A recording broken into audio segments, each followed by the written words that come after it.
"I am not who you think I am," she confessed. The Duke smiled and said he already knew.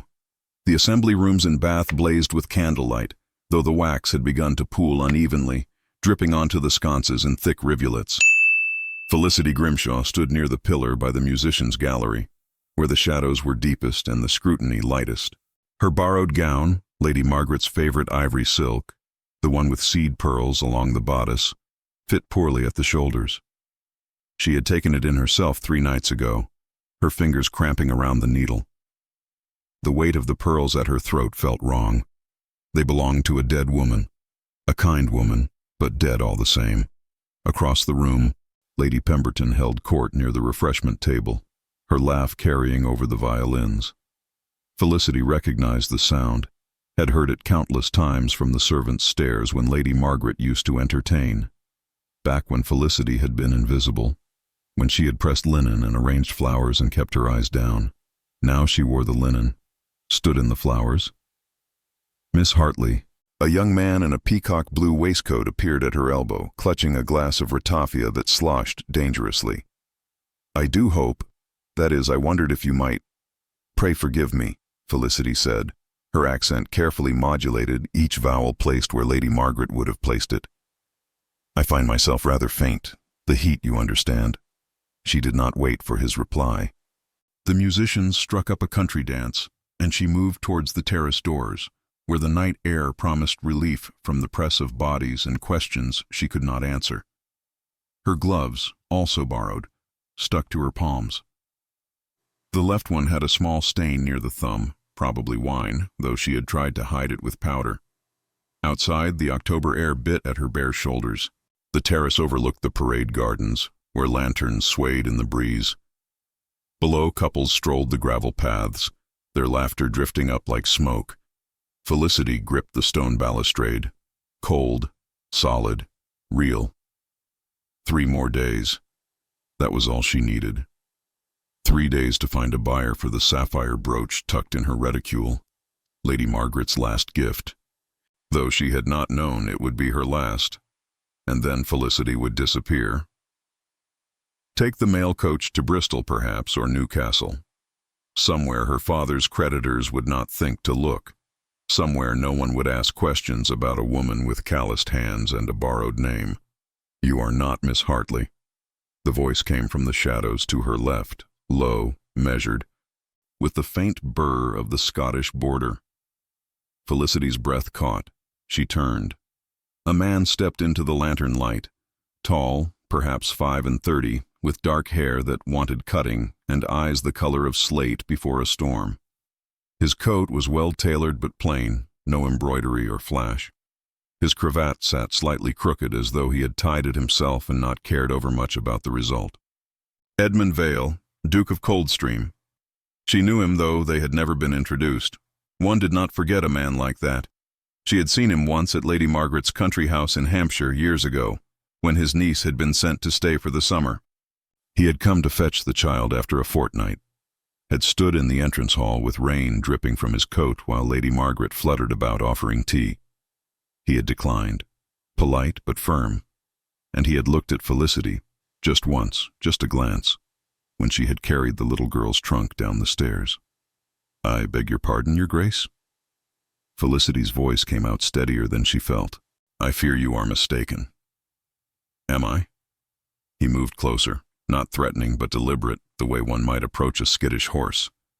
"Miss Hartley, if that is indeed your name, wore a ruby pendant to the pump room yesterday. I was told she never removes it. A family heirloom." Felicity's hand went to her bare throat. Stupid, careless. "It is being repaired," she said quickly. "The clasp, and she is meant to be traveling with her companion, a Mrs. Graves. Yet I have seen no such woman. Mrs. Graves took ill. I could not very well cancel. And you claim to be from Devonshire, yet your accent slips when you are tired." "Just there."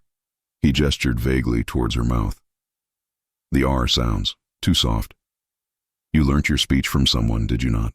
Practiced it." Silence. The musicians inside struck up a waltz. Someone laughed, high and false.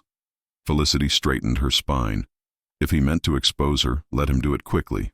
She had endured worse than humiliation. "What do you want?" she asked. "Want?" He tilted his head, considering. "An honest answer, perhaps, though I suspect I shall not receive one." "Then why trouble yourself with questions?"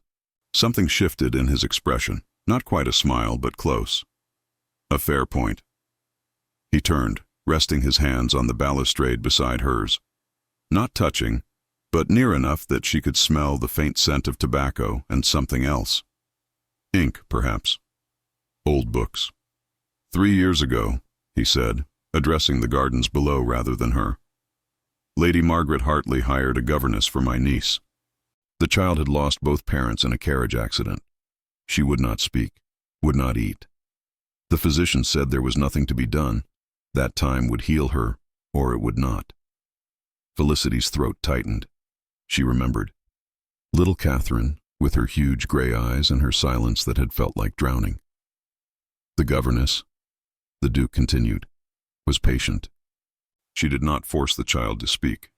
Instead, she read to her, every night for a fortnight, until I came to fetch Catherine home. By then, my niece had begun to eat again, to sleep without nightmares. He looked at Felicity then, and his gaze was steady, unreadable. That governess had a birthmark, he said quietly. Just here. He gestured to his own left temple, shaped rather like a crescent moon. Felicity's hand moved instinctively to her hairline, where the powder she had applied that morning was beginning to fail. She had thought it hidden, had been so careful. "I am not," she began. "No." He cut her off, but not unkindly. "You are not who you claim to be. But then, neither am I, most days." The waltz inside ended. Applause rippled through the assembly rooms like rain on glass. The Duke straightened, brushing something invisible from his sleeve. "I shall make you an offer, Miss Grimshaw." Her real name, he knew. Of course he knew. "I require a fiancé," he said, "for 3 months. The solicitors insist I must marry before year's end to fulfill the terms of my late father's will. Else half the estate reverts to my cousin, a man who would bankrupt Coldstream Manor within a 12-month. I have no wish to marry, but I require the appearance of impending matrimony to satisfy the law. After 3 months, the will is executed, and we may quietly dissolve the engagement. You would be compensated, naturally. A sum sufficient to settle whatever debts have driven you to this masquerade." Felicity stared at him. The night air felt suddenly colder. "Why me?" "Because you need money," he said simply, "and because you are clever enough to play the role convincingly, and because—" He paused, and for the first time, something almost human flickered in his eyes. "Because you were kind to my niece when no one else could reach her. That is worth more than an impeccable bloodline. You are asking me to lie. I am asking you to act a part for 3 months. Then you may take your money and vanish, as I suspect you intended to do anyway." The violins began again inside, a quadrille, lively and false. Felicity looked down at her hands, at the gloves that hid the calluses, the rough skin, the evidence of who she really was. If she refused, he could still expose her, could ruin what little remained of her borrowed reputation. But if she agreed— 3 months. Safety. Money enough to disappear properly, to start over somewhere no one would ask questions. "Very well," she heard herself say. The Duke nodded once, as though he had expected nothing less. "We shall announce the engagement tomorrow. I trust you can maintain the charade until then." "I have maintained it this long." "Indeed." He turned to go, then paused. "One more thing, Miss Grimshaw. When we are in company, you may continue to call me Your Grace, but in private—" His mouth quirked, almost a smile. "You may as well use my Christian name. We are to be engaged after all." "And that is?" "Edmund." He left her there on the terrace, alone with the cold and the distant music and the weight of what she had just agreed to. The door closed softly behind him. The announcement appeared in the Bath Chronicle the following morning, tucked between a notice about a lost spaniel and an advertisement for Dr. Harrow's digestive tonic. "The Duke of Coldstream is pleased to announce his engagement to Miss Felicity Hartley of Devonshire. The wedding is anticipated before year's end." Felicity read it 3 times over breakfast. weak tea and toast that had gone cold, in the cramped rooms she had let on Trim Street. The landlady, Mrs. Cope, had not yet discovered that Miss Hartley could not pay next week's rent. With luck, she would not need to. A knock sounded at 9:30. When Felicity opened the door, a footman stood in the hall, liveried in dark blue with silver buttons. He handed her a sealed letter without preamble, then departed. Inside, the Duke's handwriting was precise, almost mechanical. "Carriage will collect you at 11. Bring whatever you wish to keep. The rest may be left. No signature, no pleasantries." Felicity burned the note in the fireplace and watched the paper curl black. Coldstream Manor sat 3 miles outside Bath, down a lane choked with fallen leaves. The house itself was gray stone, built in the last century with more attention to durability than beauty. Ivy climbed the western wall in thick ropes. The windows, too many to count, stared out like tired eyes. The carriage stopped before the main entrance. No one came out to greet her. The driver, an elderly man with a face like weathered leather, gestured towards the door. "His Grace is in the library, miss. Straight through the hall, second door on your left." Felicity climbed down, clutching her single valise. She had left the sapphire brooch with the landlady, partial payment for the unpaid rent, though it was worth far more. It did not matter now. She would not need to sell it after all. Inside, the house smelled of beeswax and damp stone and something else, old paper perhaps, or neglect. The hall was grand in the way of old families. Portraits of stern-faced ancestors lined the walls, their eyes following her as she passed. A suit of armor stood in the corner, one gauntlet missing. The library door was ajar. Inside, the Duke sat at a massive oak desk, papers spread before him like fallen leaves. He did not look up when she entered. "You may take the blue room," he said, still writing. "Mrs. Phillips, the housekeeper, will show you. We dine at 7. You need not dress." Felicity set down her valise. "Is that all?" "For now." She waited. He continued writing, his pen scratching across the page with the regularity of a heartbeat. "Your Grace, Edmund. Edmund." The name felt foreign in her mouth. "What am I to tell people? About us? How we met?" He set down his pen, finally, and looked at her.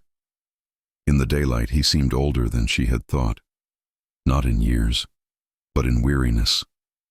There were lines at the corners of his eyes, and his jaw had the set of someone who had long ago stopped expecting joy. "Tell them we met through Lady Margaret," he said, "that I called upon her in Hampshire some years ago and saw you in passing.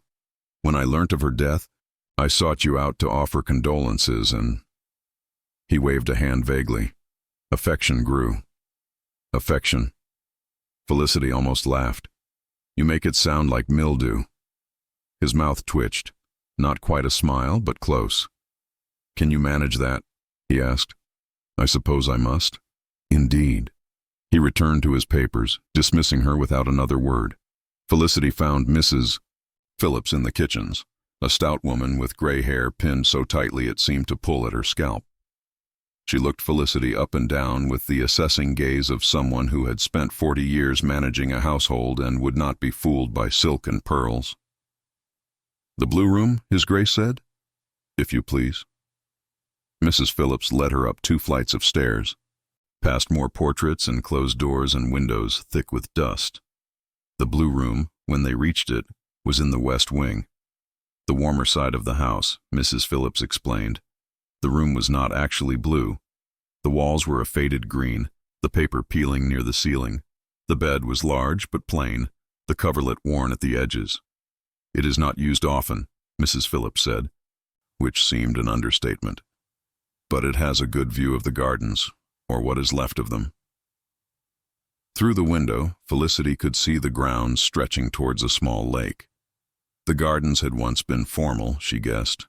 There were the remains of hedges, overgrown and shapeless, and what might have been a rose arbor, now collapsed under its own weight.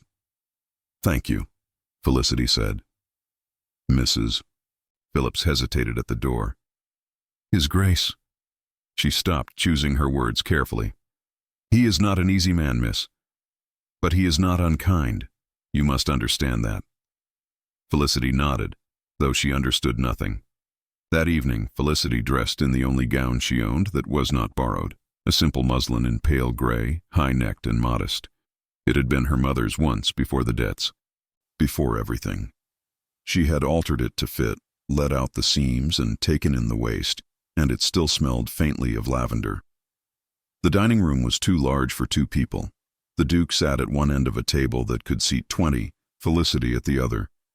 Between them, a vast expanse of polished mahogany reflected the candlelight like dark water.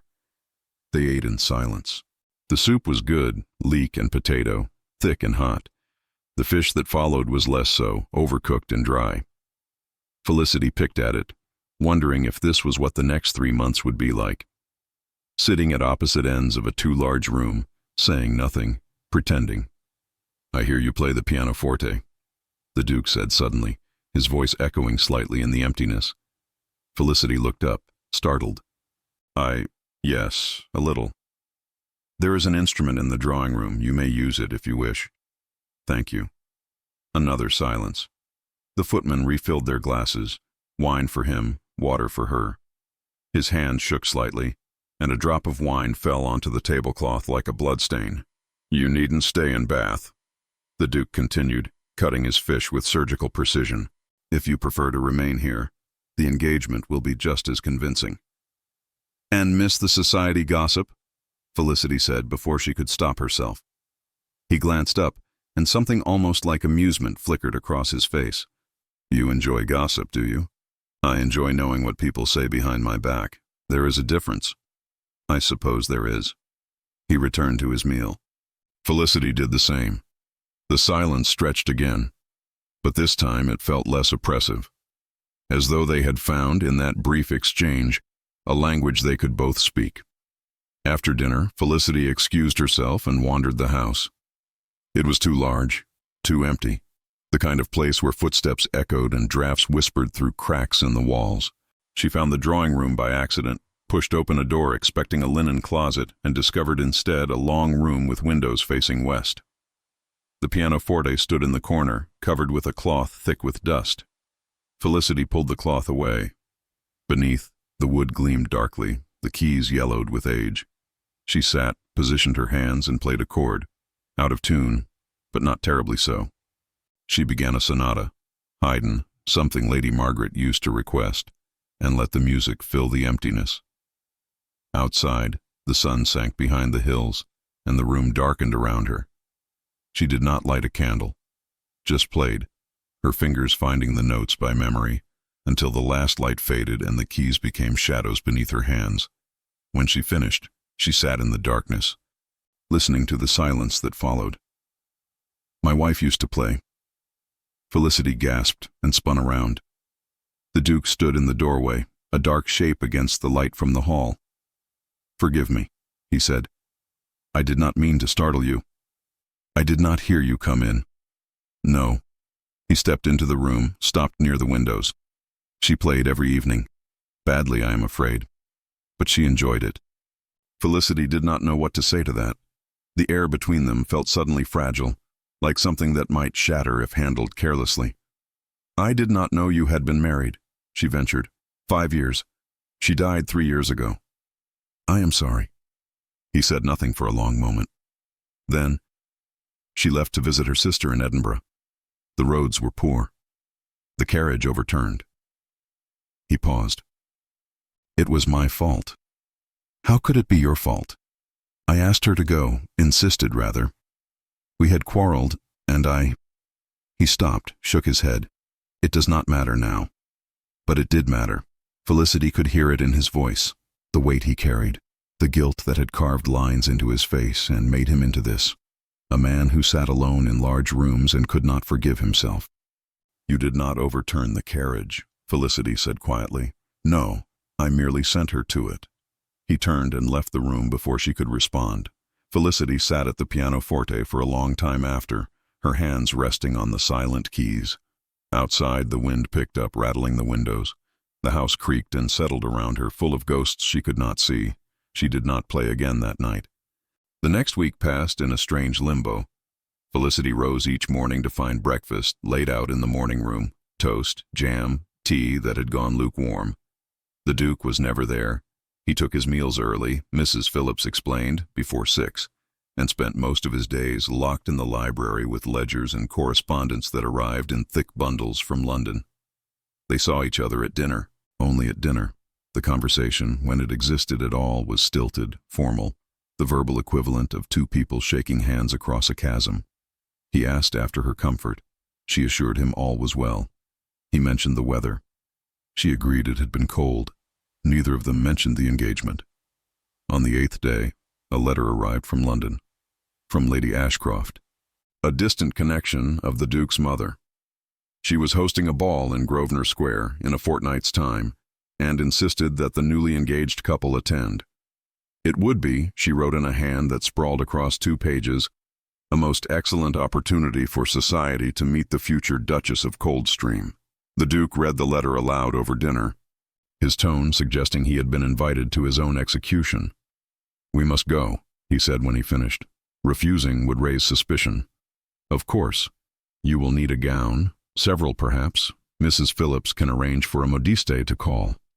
Felicity set down her fork. "I cannot afford. I shall cover the expense. Consider it part of our agreement. Your Grace, Edmund." She corrected herself, though it still felt unnatural. "Edmund, I cannot accept." "You can, and you will." He folded the letter with sharp, precise movements. "If you are to play the role of my fiancé, you must look the part. A governess in borrowed gowns will not suffice." The words landed like stones. Felicity felt her face flush.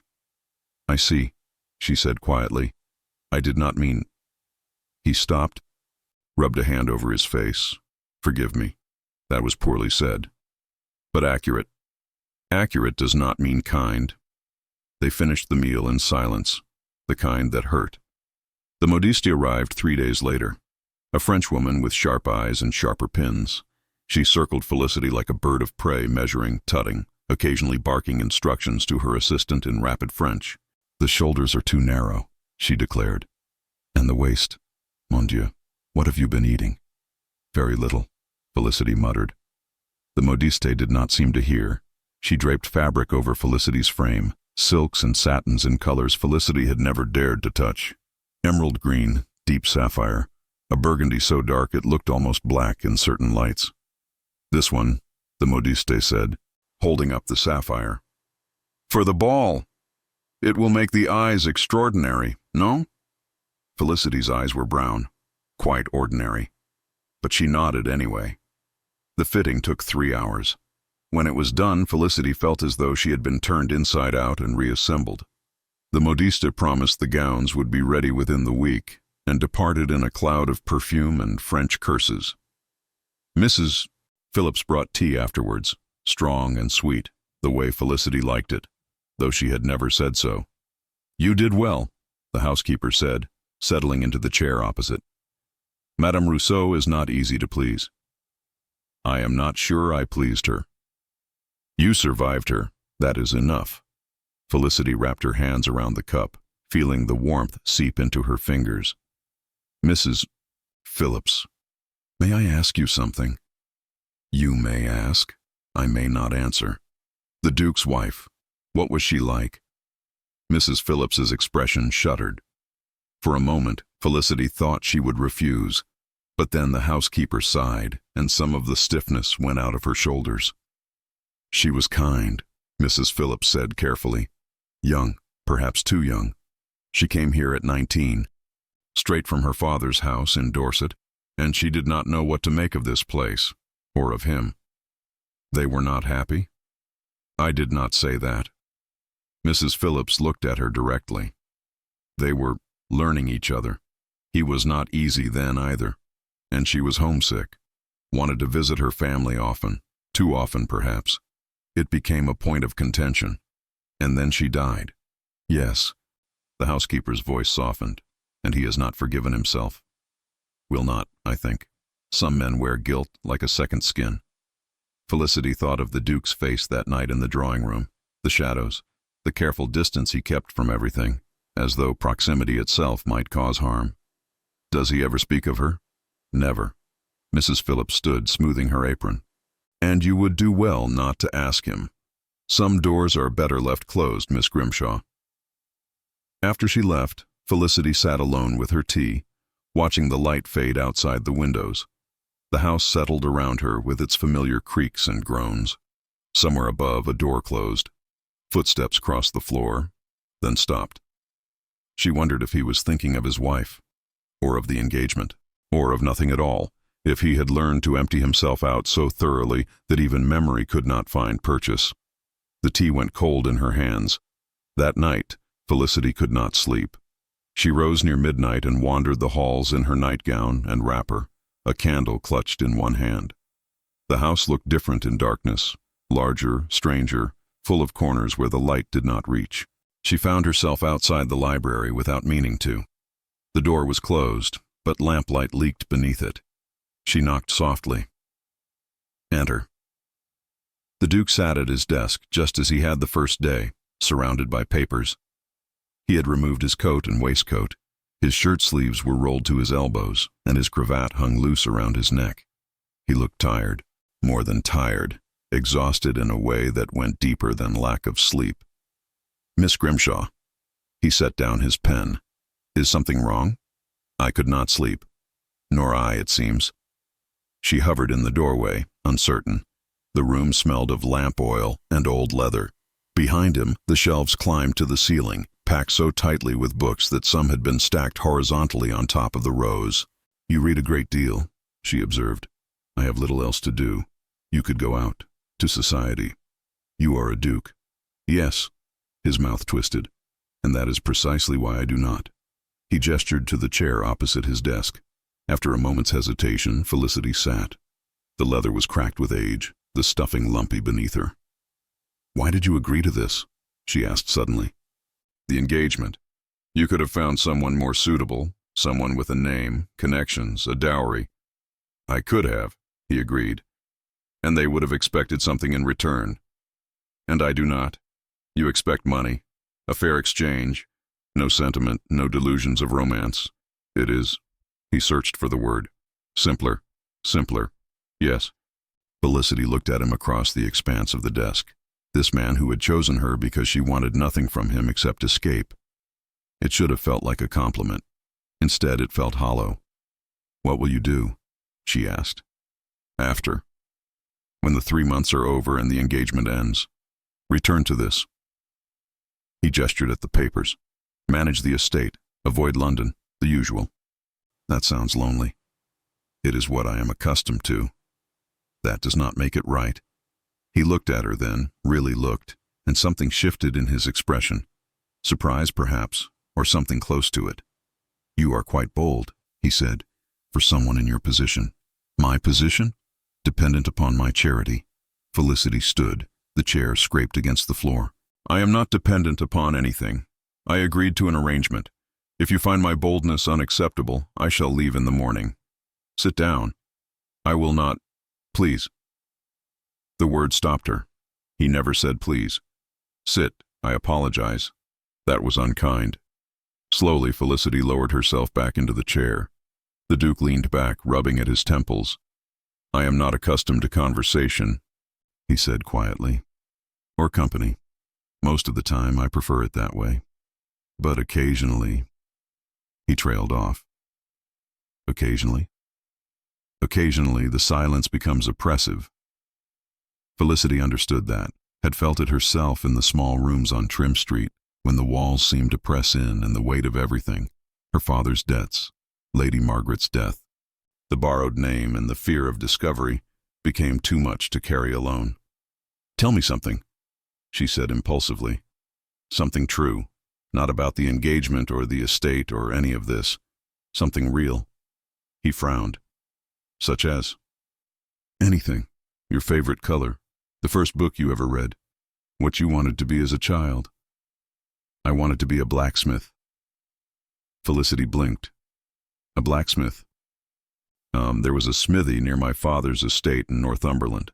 I used to watch the man work, the way he could take something cold and dead and make it into something useful. I thought it was magic.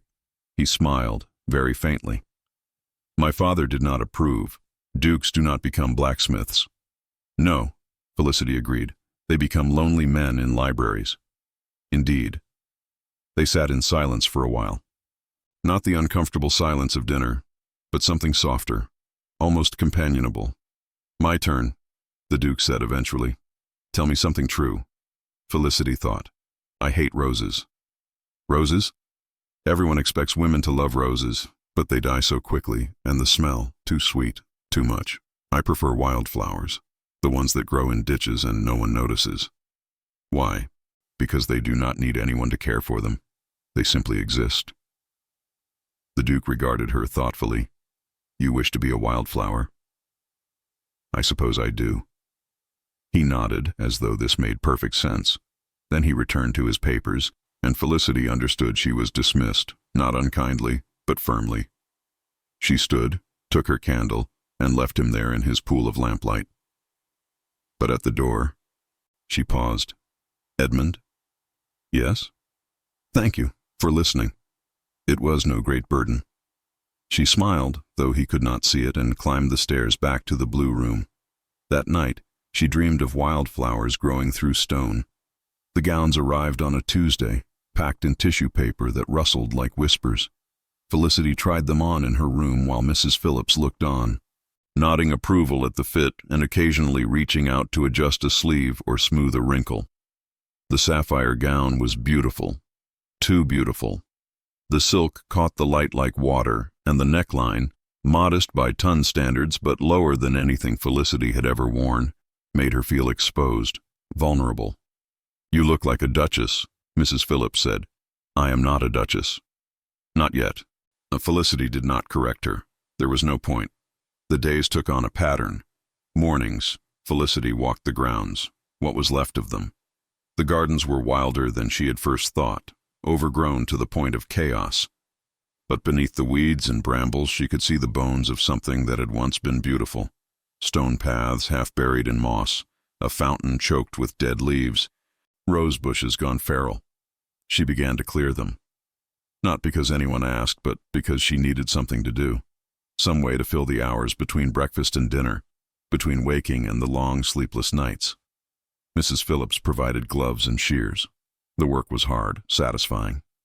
Felicity's hands ached by evening, and her back protested each time she bent to pull another root from the earth. But slowly, the garden began to emerge. A plot here, a border there, the faint outline of what might have been a knot garden once. She did not tell the Duke.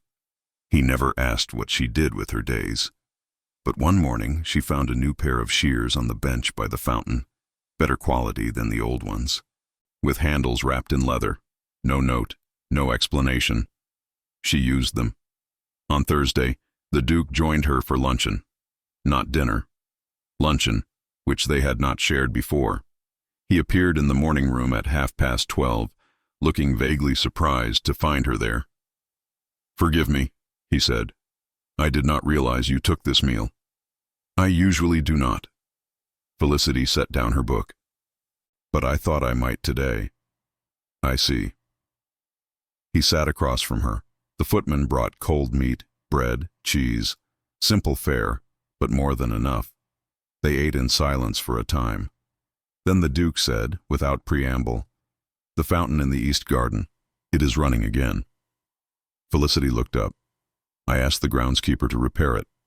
I did not know we still had a groundskeeper. We do. He is 70 and mostly deaf, but he knows his work. I see. The Duke buttered a piece of bread with great concentration. The gardens look different. Better or worse? Better. He paused. My mother kept them once, before she died. I had forgotten what they looked like. When did she die? 20 years ago. I was 14. Felicity did not know what to say to that. Instead, she returned to her meal, and the silence settled between them again. Not uncomfortable, but full of things neither of them could quite voice. You may continue, the Duke said eventually, with the gardens, if you wish. Thank you. It is your home after all, for the time being. Not home. Never home. But she nodded anyway. That evening, Felicity played the pianoforte again. She had fallen into the habit of it, an hour before dinner, sometimes longer. The Duke never commented, but she had begun to notice small things. The door to the drawing room left ajar, the lamp on the table already lit when she arrived, as though someone had been there before her and wanted to make the room ready. Tonight, she played Mozart. The Duke appeared halfway through the second movement, standing in the doorway as he had that first night. She did not stop playing. When she finished, he said, "You are very skilled. Lady Margaret taught me. She was patient. She was good at that. Patience." Felicity turned on the bench to face him. "You knew her well?" "Well enough. She was a friend of my mother's. After my mother died, He hesitated. "She wrote to me. Often. Too often." "Perhaps." I rarely replied. "But you remembered her?" "Yes." He moved into the room, stopping by the windows. Outside, the last light bled from the sky, turning everything gray and purple. "I should have written more," he said quietly. "She deserved that. She would have understood. Perhaps." He turned to look at Felicity, and his expression was unreadable. "You were with her when she died?" "Yes. She had a fever. It took her quickly." "Did she suffer?" "No. A lie, but a kind one." Lady Margaret had suffered greatly at the end, had cried out in her sleep and thrashed against the sheets, her skin burning to the touch. But the Duke did not need to carry that image. She was at peace. He nodded slowly. "Thank you for being there. She should not have been alone." She was not. They stood in the dimming light, the room darkening around them. Felicity wanted to say something more, to bridge the distance between them, to offer some comfort for the guilt he carried. But the words would not come. Finally, the Duke cleared his throat. "We leave for London in 3 days. I trust you are prepared." "As much as I can be." "Good." He turned to go, then paused. "Felicity?" Her name. He had never used it before. "Yes?" "You play beautifully. Do not stop." He left before she could respond. Felicity sat at the pianoforte for a long time after, her fingers resting on the keys, her heart doing something strange and uncomfortable in her chest. The night before they were to leave for London, Felicity found a book on her pillow, old, leather-bound with gilt lettering on the spine. Wildflowers of the British Isles. Inside the front cover, in the Duke's precise handwriting, "So you may know their names." She pressed the book to her chest and did not sleep at all that night. 3 days later, the Duke's carriage carried them to London through rain that never quite stopped. The journey took the better part of a day, and by the time they arrived in Berkeley Square, dusk had fallen and the streets gleamed wet in the lamplight. London in November was a study in gray. Gray skies, gray stone, gray fog that clung to the streets like damp wool. The Duke's townhouse in Berkeley Square was grand, but somehow cold, despite the fires burning in every room. The servants were polite, efficient, invisible. Felicity felt like a fraud. The ball at Lady Ashcroft's was 2 nights away. In the meantime, they made appearances, a musicale in Mayfair, tea with the Duke's solicitor and his wife, a morning ride in Hyde Park where other members of the ton could see them together and whisper behind gloved hands. Felicity played her part. She smiled when expected, spoke when spoken to, kept her hands folded and her posture perfect. The Duke stayed close, not touching but present, a dark shape at her shoulder that reminded society she was under his protection. "You are doing well," he told her one evening after they had returned from yet another tedious dinner party. "I am lying well," Felicity corrected. "Is there a difference?" "I believe there is." They stood in the entrance hall, the chandelier above casting strange shadows across the marble floor. The Duke loosened his cravat. He always did that first thing upon returning home, as though the cloth had been suffocating him, and rubbed at his neck. "2 more days," he said. "After the ball, the worst will be over. And then we return to Coldstream. Maintain appearances for another 2 months. The solicitors will finalize the will in January. After that," he shrugged, "you are free." Free. The word should have brought relief. Instead, it sat heavy in Felicity's chest. "I should retire," she said quickly. "Good night, Your Grace." Edmund. Edmund. She climbed the stairs before he could say more. The morning of the ball, a message arrived. Not for the Duke, but for Felicity. She recognized the handwriting immediately. Lord Vincent Hartley, Lady Margaret's nephew. The man who had thrown Felicity out after his aunt died had accused her of theft, of taking advantage, of being no better than a common servant. He had given her 1 day to leave and had not paid her the wages owed. The letter was brief. "I know what you are. Come to the Red Lion on Gower Street at 2 o'clock today, or I will ensure the Duke of Coldstream knows as well." Felicity's hands shook as she folded the paper. She should tell the Duke. That would be the sensible thing, the honest thing. But if she told him, he would insist on accompanying her. And if Lord Hartley made a scene? The engagement was fragile enough without scandal. No. Better to go alone. To pay him off or threaten him or do whatever necessary to keep him quiet. She told Mrs. Phillips she needed air and left the townhouse at 1:30. The Red Lion was exactly the sort of establishment Lord Hartley would choose. Dim, anonymous, smelling of stale beer and old sweat. Felicity found him in a corner booth, already 3 drinks deep if the empty glasses were any indication. "Miss Grimshaw," he said, his voice oily with false warmth. "Or is it Miss Hartley now? I confess, I lose track of your lies." Felicity sat across from him, keeping her spine straight. "What do you want?" "Money, of course. What else?" He leaned back, smiling. "You are marrying a duke. Surely he can spare a few £100 to keep your sordid little secret." "I have no money." "Then get some. Steal his watch, pawn the family silver. I do not care. But if I do not have £500 by tomorrow evening, I will go to him myself. I wonder what he will think when he learns his fiancée is a common thief. I stole nothing from your aunt. She left you jewelry. That brooch, she gave it to me, as a gift. A governess does not receive gifts worth £50. You stole it, and you will hang for it if I report you." Felicity's pulse hammered in her ears. She wanted to lunge across the table, to strike the smug expression from his face. But that would accomplish nothing. "I will get you your money," she said quietly. "But it will take time. You have until tomorrow night. After that, all of London will know exactly what you are." He drained his glass and left her sitting there, alone in the dim, stinking room. Felicity returned to the townhouse in a daze. Her mind spun through possibilities, each more impossible than the last. She could not steal from the Duke, would not. She could run, disappear before Lord Hartley made good on his threat. But where would she go? And the Duke would be left to face the scandal alone. She was still weighing options when she entered the drawing room and found chaos. Mrs. Phillips stood near the sofa, wringing her hands. A physician, bag open, instruments spread, knelt beside a small figure slumped in a chair. Catherine, the Duke's niece. She was 7 now, small for her age, with pale skin and dark circles beneath her eyes. "What happened?" Felicity demanded.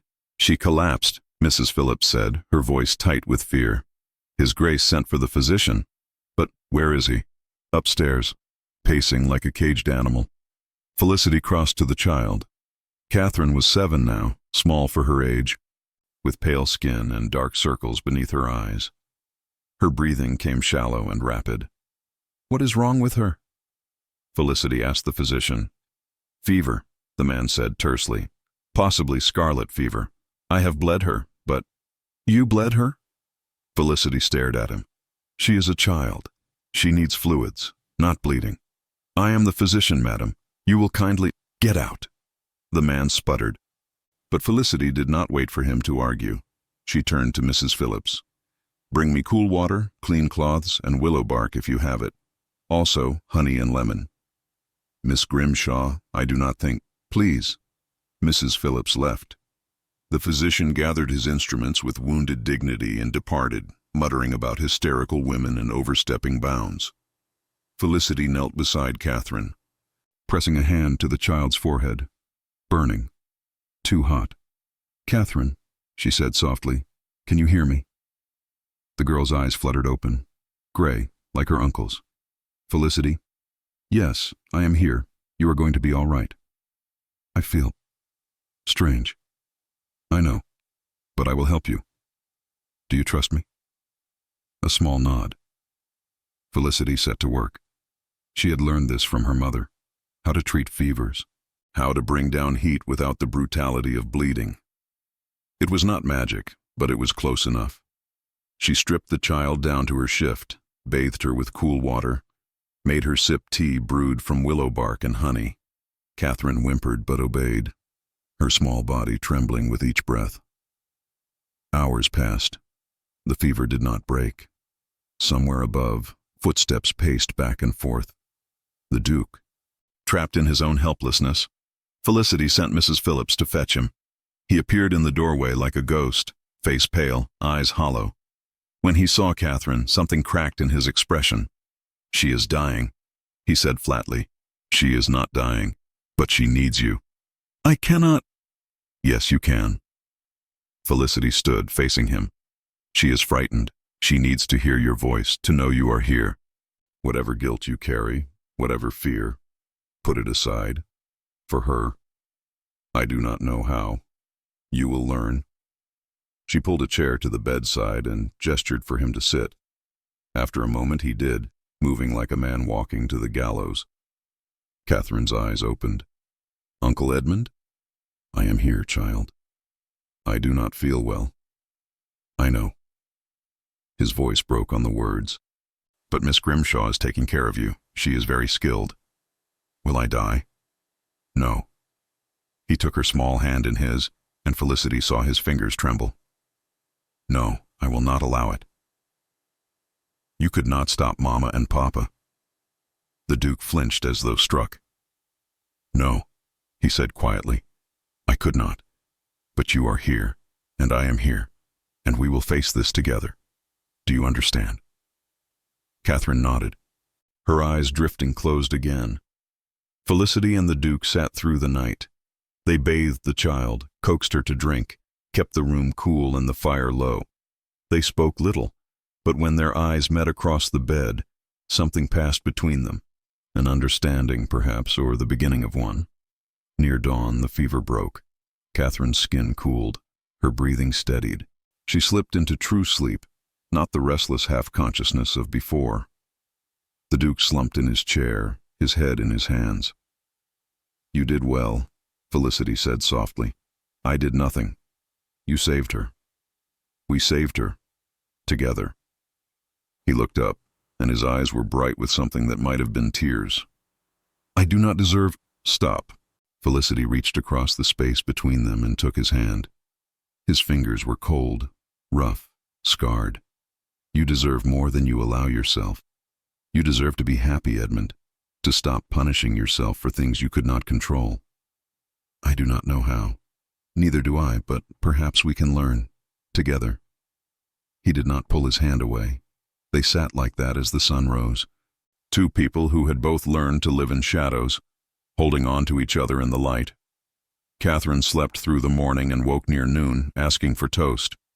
Mrs. Phillips wept with relief and hurried to the kitchen. The Duke stayed at his niece's bedside, watching her as though afraid she might vanish if he looked away. Felicity left them alone and climbed the stairs to her room. Her body ached with exhaustion, and her mind felt stuffed with wool. But beneath the fatigue, something else stirred, something warm and terrifying that she did not want to name. She had forgotten about Lord Hartley, about the money, about the threat. It came back to her now, sharp and cold. She had until evening, hours, not days. There was no choice left. She would have to tell the Duke. Would have to confess everything, the stolen identity, the borrowed name, the debts and the fear and all the lies she had built around herself like armor. He would be angry. He had every right to be. But perhaps after last night he would understand. Perhaps— A knock sounded at her door. Come in. The Duke entered, still in his shirt sleeves, his hair disordered from running his hands through it. He looked exhausted, and something else, uncertain perhaps, vulnerable. Felicity, he said, we must speak. Her heart sank. Yes, I know. There is something I need to tell you. Let me go first." He closed the door behind him, which was improper, scandalous even, but he did not seem to care. "What I am about to say, I should have said it days ago. Weeks, perhaps, but I am a coward, and cowards delay." Felicity sank onto the edge of the bed, her legs suddenly unsteady. "What is it?" He remained standing, his hands clenched at his sides. "The engagement," he said. "It was not entirely a business arrangement. I do not understand. I told you I chose you because you were practical, because you wanted nothing from me except money. That was a lie." He paused, struggling with the words. "I chose you because I recognized you. From years ago when you cared for Catherine, I saw how gentle you were, how patient. And I thought—" He shook his head. "I thought if I could bind you to me, even temporarily, even through a contract, perhaps some of that gentleness would remain. Perhaps I could learn from it." Felicity stared at him. "You knew who I was from the beginning?" "Yes." "And the arrangement, 3 months, no expectations, was my way of keeping you close without admitting why I wanted to." He met her eyes. "I am not good at this, at honesty, at letting people see what I am beneath. All of this." He gestured vaguely at himself. "But last night, watching you with Catherine, seeing how you fought for her when I was too afraid to try, you were not afraid. I was terrified." His voice cracked. "I have been terrified since my wife died, terrified of caring, of losing, of failing again. So I built walls, high ones, and I told myself I was content there, alone, safe from hurt. And now I find that I am not content at all." He took a step towards her, then stopped, as though afraid of his own momentum. "You have become necessary to me, and I do not know what to do with that." Felicity could not breathe. The room felt too small, the air too thick. "Edmund," she managed, I am not who you think I am." "You are exactly who I think you are." "No, you do not understand. I lied to you. Not about my name, but about everything else. I am not refined. I am not educated beyond what Lady Margaret taught me. My father was a clerk who drank himself to death and left me with debts I will never repay. I have no family, no prospects, no value." "Stop." He crossed the room in 3 strides and took her by the shoulders, not roughly, but firmly. "Listen to me. I know who you are. I have always known. And I do not care about bloodlines or dowries or any of the nonsense society demands. I care that you are kind, that you are brave, that you saved my niece when I could not, that you make me want to be something more than this." He gestured vaguely at himself again. "This hollow thing I have become. But I am not good enough. You are the only good thing I have allowed into my life in years." Felicity felt tears prick at her eyes. She tried to blink them away, but they spilled over anyway, hot and shameful. "There is more," she whispered. "Lady Margaret's nephew, Lord Hartley, he has threatened to expose me unless I pay him £500. He will come tonight, to the ball. He will tell everyone what I am, and the scandal will destroy you." The Duke's expression hardened. "Then we will destroy him first."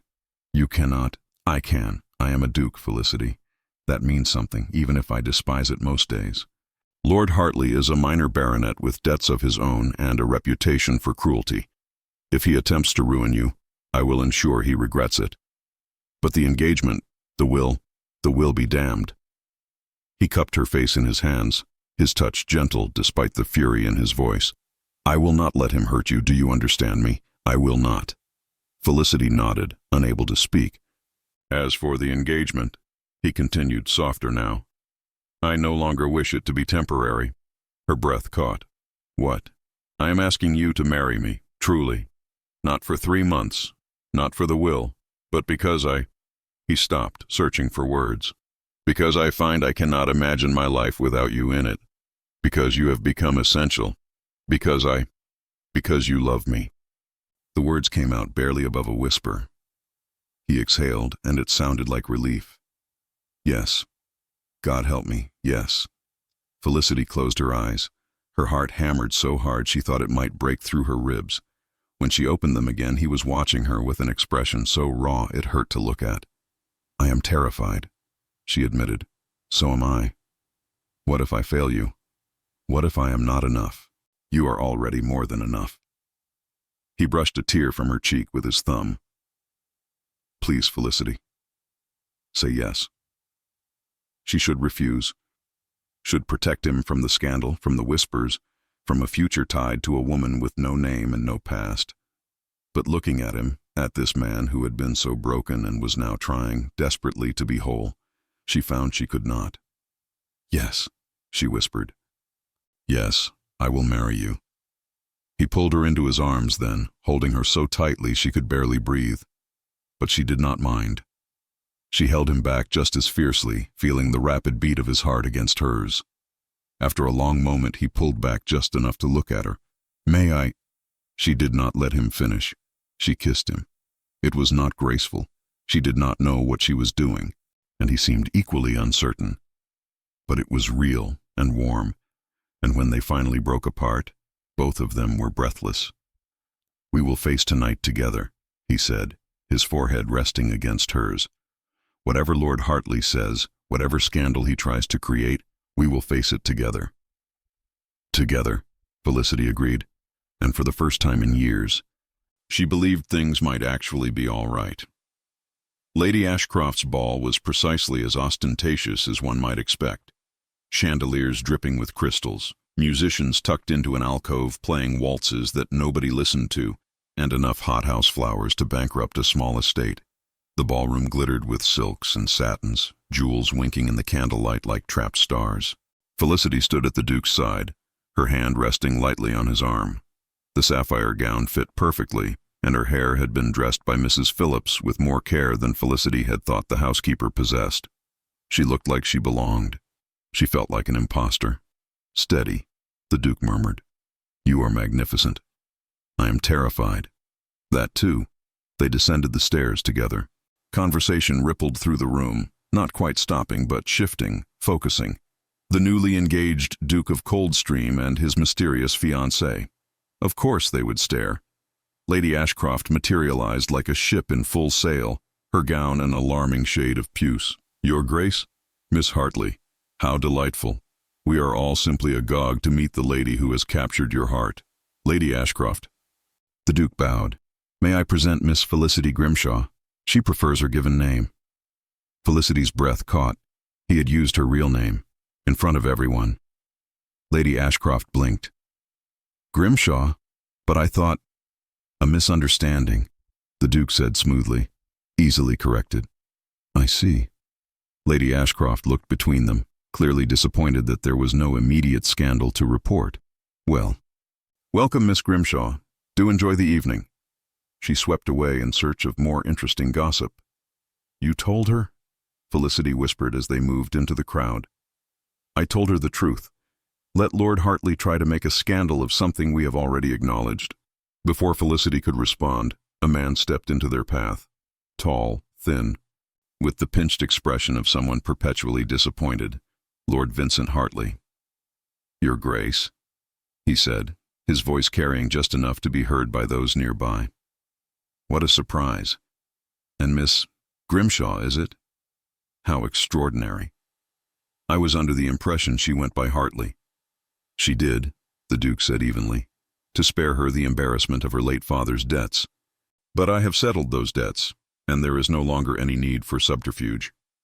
Felicity stared at him. He had settled the debts. Lord Hartley's smile turned brittle. "How generous. Though I wonder, Your Grace, if you are aware of Miss Grimshaw's true nature. She was, after all, merely a governess in my aunt's household, hardly suitable for a duchess. She was a governess, yes, and a damn fine one." The Duke's voice dropped, grew colder. "She cared for my niece with more compassion than you have shown to anyone in your miserable existence. That makes her infinitely more suitable than any woman born into your family." A ripple of shock spread through the nearby guests. Someone gasped. Lord Hartley flushed. "This is outrageous. She is a fraud, a common—" "Careful." The Duke stepped forward, and though he did not raise his voice, the threat was unmistakable. You are speaking of my future wife, and I will not tolerate insults to her character. Not from you, not from anyone. You cannot. I can, and I will." The Duke glanced around the room, addressing the gathered crowd now. Miss Grimshaw's father was a clerk. She worked as a governess to support herself after his death. There is no shame in honest labor, and if any of you believe otherwise, you may leave now. Silence, the kind that rang. Then, from the corner, a woman laughed, genuine, delighted. Felicity recognized her. Lady Pemberton, the same woman who had held court at the assembly rooms in Bath. She crossed the room, her eyes bright. "Goodness. Coldstream," she said. "I always knew you had a spine beneath all that brooding. Miss Grimshaw, I am delighted to make your acquaintance. Properly this time." She extended her hand. Felicity took it, numb with shock. Lady Pemberton turned to Lord Hartley.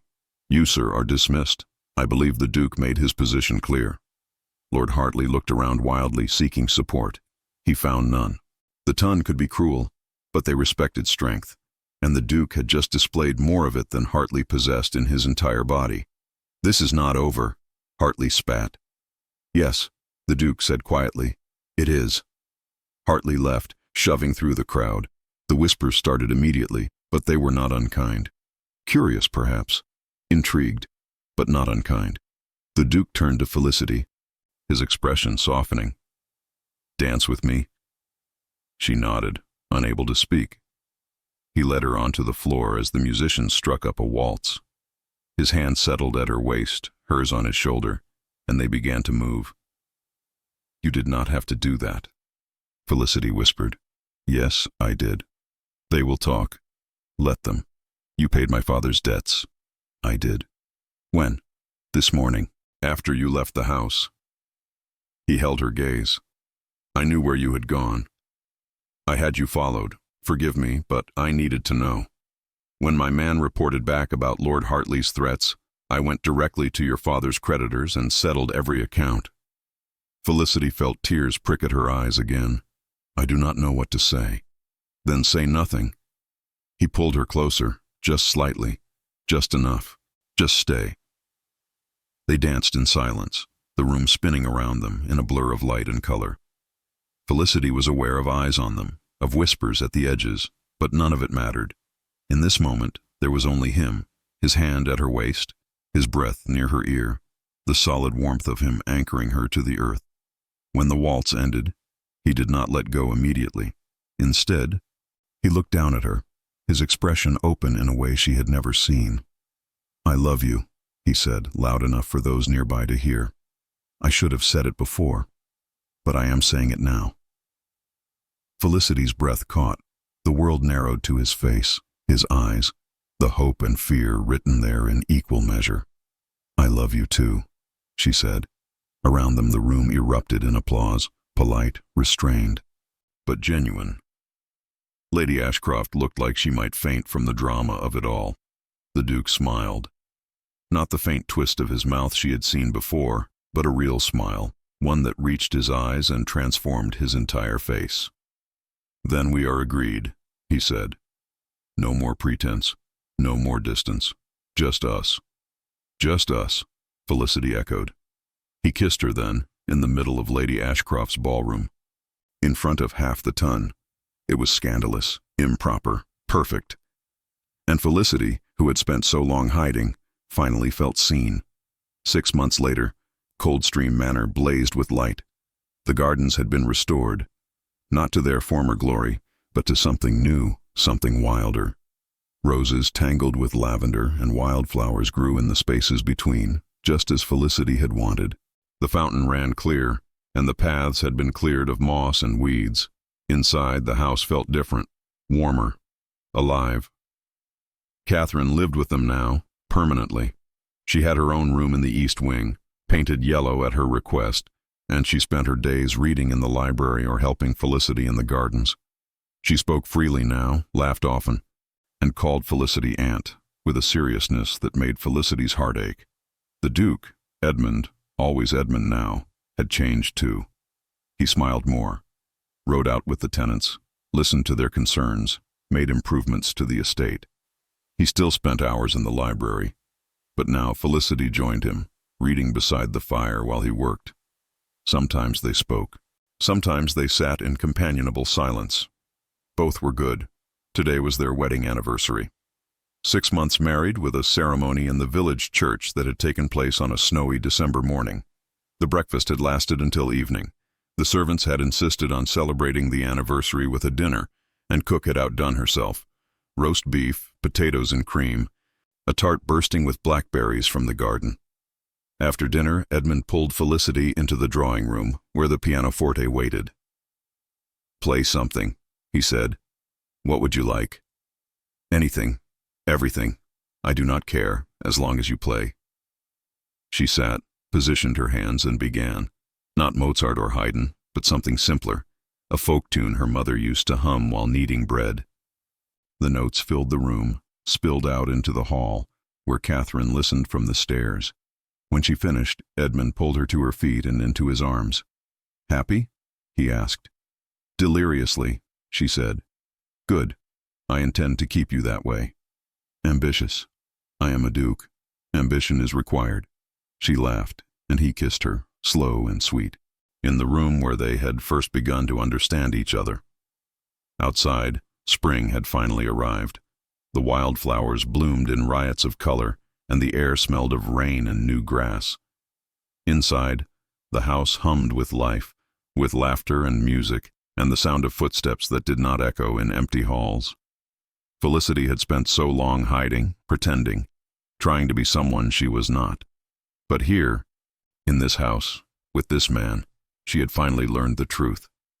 She did not need to be anyone else. She only needed to be herself. And that, it turned out, was enough. The end. Thank you for staying with Felicity and Edmund until the very end. Their story was one of learning to be seen, truly seen by another person, and of finding the courage to love when love feels dangerous. If their story moved you, I hope you will share it, and remember, you, too, are enough, exactly as you are. What did you think of Edmund's confession? Did you guess he knew Felicity's identity from the beginning? Let me know in the comments.